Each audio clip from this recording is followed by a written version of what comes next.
Kia ora, my name is Whareus Living Man. It's February the 19th, 2022. And one of the biggest lessons that I've learned in the last few months, maybe 6 months, is surrender and release, or release and surrender, in that order. Yeah, it's interchangeable, really. I worked pretty hard last year in 2021 on Oho Ake. I made 50 plus podcasts in about 3 months, recorded them.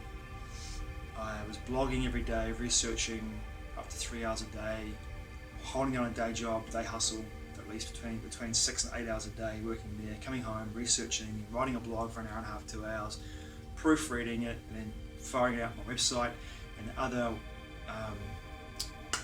social media sites as well, and also blog sites, 3 which banned me for writing a blog about how the narrative, the health crisis narrative, was going to transform into the climate change narrative.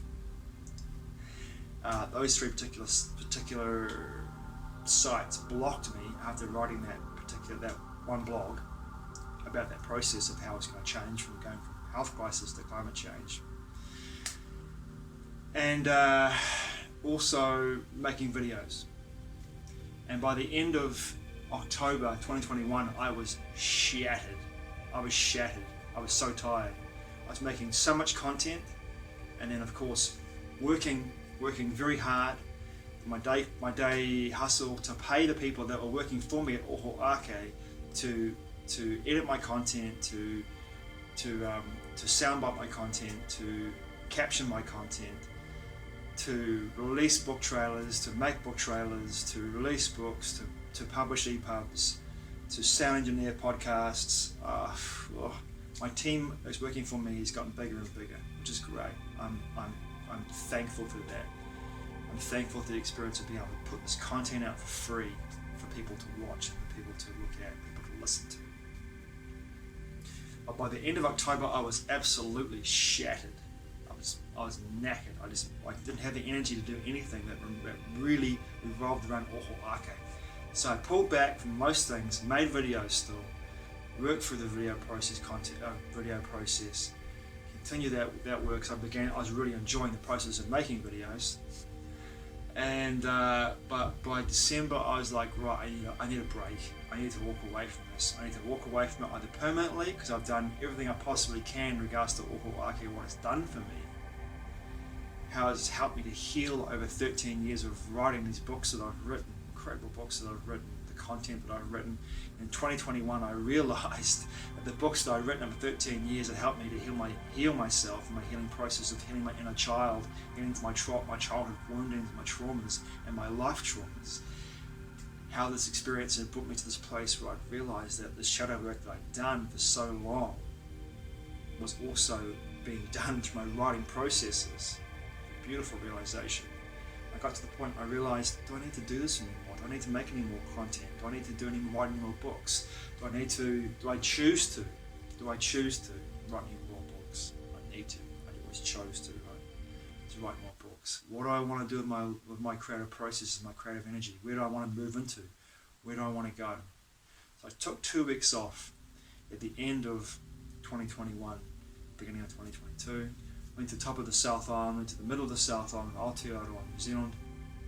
Met some incredible people, had some amazing experiences, just dropped into being, not thinking about Oho Ake stuff much really at all, and just met crazy people, had cool experiences, dropped into nature a lot, and came back to Wellington refreshed, but also with this deep sense of like, I'd found my place in Aotearoa, New Zealand, and it wasn't here in Wellington. It was in the South Island of Aotearoa, New Zealand again. And that's what I wanted to move back to at some point in my life experience for a short duration before I can get overseas again. That will be and live abroad again and travel. But surrender and release became a big part of my life at the end of that year. And that healing 2 weeks that I had.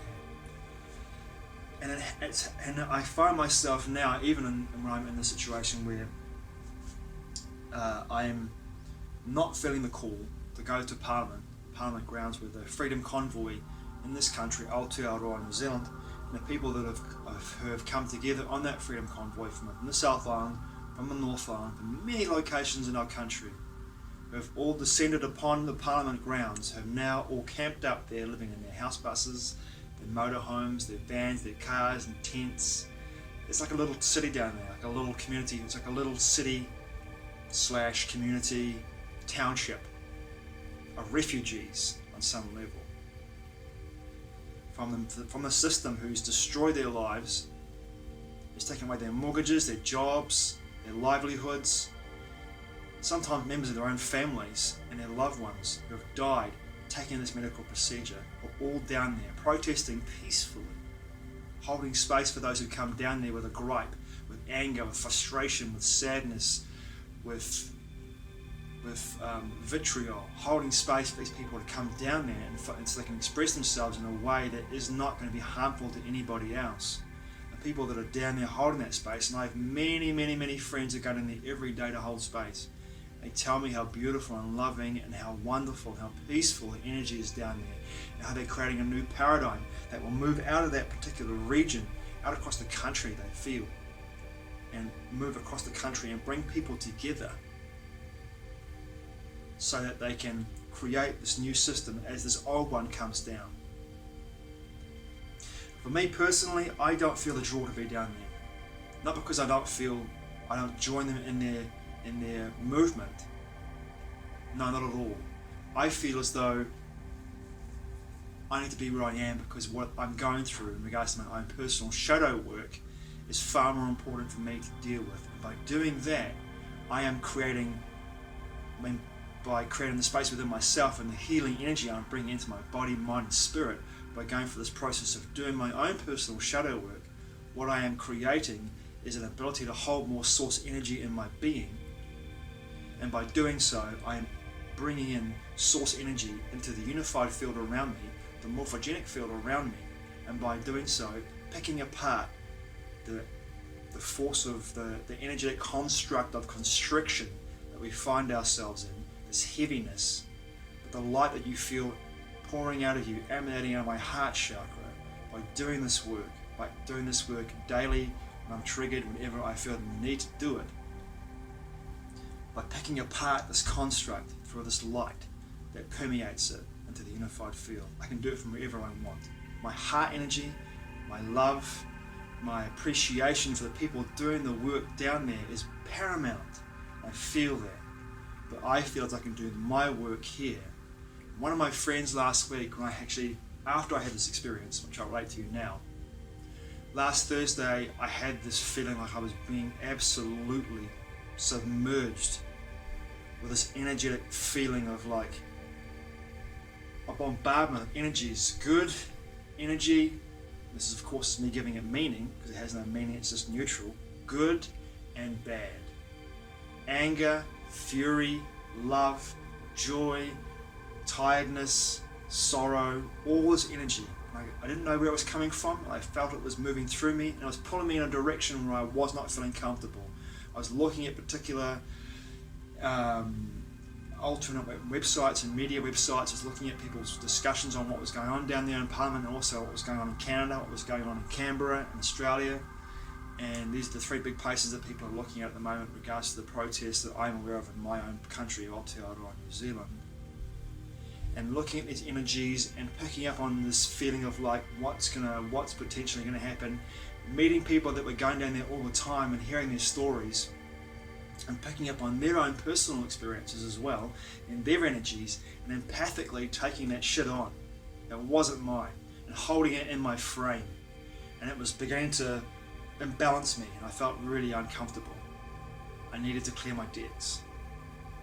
So what I did last Thursday was I went to Makura Beach, my favourite location in the whole entire Wellington.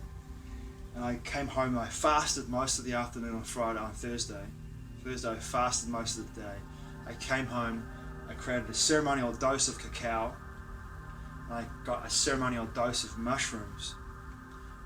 I went to Makura Beach, I dropped into the space, lit a fire around sunset, took both of my ceremonial doses of white plant medicines with intention of spirit to move through me to clear the energy, but to also set my boundaries and show me how to set my own boundaries in regards to the energy that was coming up from Parliament grounds and for the people that I was meeting, so I could hold my own space to do my own healing work, but also share my appreciation and my love for the beings and the people that were down there doing the work as well, and holding the line down there.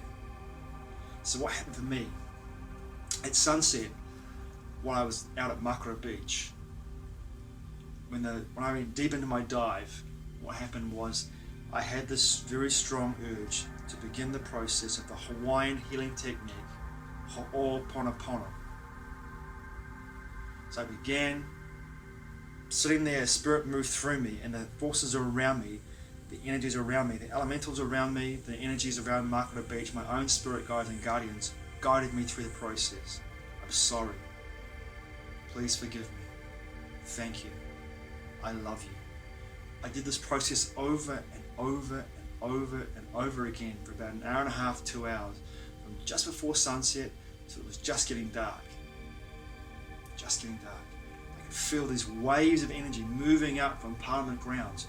Where I was at Makara Beach, which is the west coast of Wellington, it's probably at least, it's at least 30, 40 kilometres away.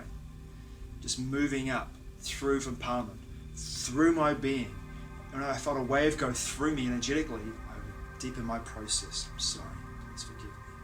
Thank you, I love you. Releasing all this energy that had been stored in my body, being and spirit, but also that was rising up from Parliament grounds in waves. It was incredible. While I was doing this, I was in deep. While I was doing this, the colours, the aching hues across the sky of the twilight, I could see these peacock fanning fractal patterns appear in front of my eyes. My eyes were open the whole time. And then they'd pull apart around the dusk, around the area where the sun was going down, where the dusk was. They'd pull apart these beautiful colours. I'd see this being staring there, just looking at me, watching me do this process. And the colours would fan it together again. And then pull apart again. So I went for this process for an hour and a half. Incredible experience. Deeply transformative for me. I felt held in that space by Gaia, by the planet's consciousness, by the elementals out there, my guides, my guardians, all held me in this space to allow me to do this process. When I finally finished, I felt the urge to stop the process and to leave the place where I was at. I felt this feeling like, and it came over me pretty quickly, to be honest. I had this feeling of this memory of me watching a video by Tom Barnett, who's a guy in Australia, in Byron Bay in Australia, saying that we always make agreements. We live our life through agreements. And this was the lesson right there. I had made an agreement to be open and empathic enough to allow all of this energy to come into my body, mind and spirit, like being a sponge for it, soaking it all up. I had made the agreement to take it all on, to carry this. I made the choice to do that. And the message was, you always make your own agreements through life. Always. Make your own agreements. And I chose in that moment to no longer carry this burden. It is not mine to carry. My burden is my own to carry. I'll carry my own. Do my work. And hold my space by being outside of that energy at the Parliament grounds. That is my agreement. My agreement is also to hold my space around people that have been at Parliament for a long time, who are down there every day, who come back from there,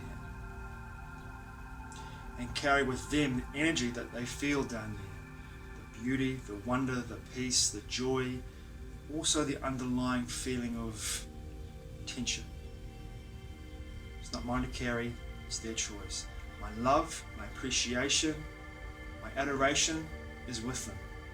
But by agreement, I choose not to carry what they choose to carry. I choose to keep my boundaries energetically strong. So, thank you, Tom Barnett. I truly appreciate your message and your wisdom. Matewa. I'll see you again soon.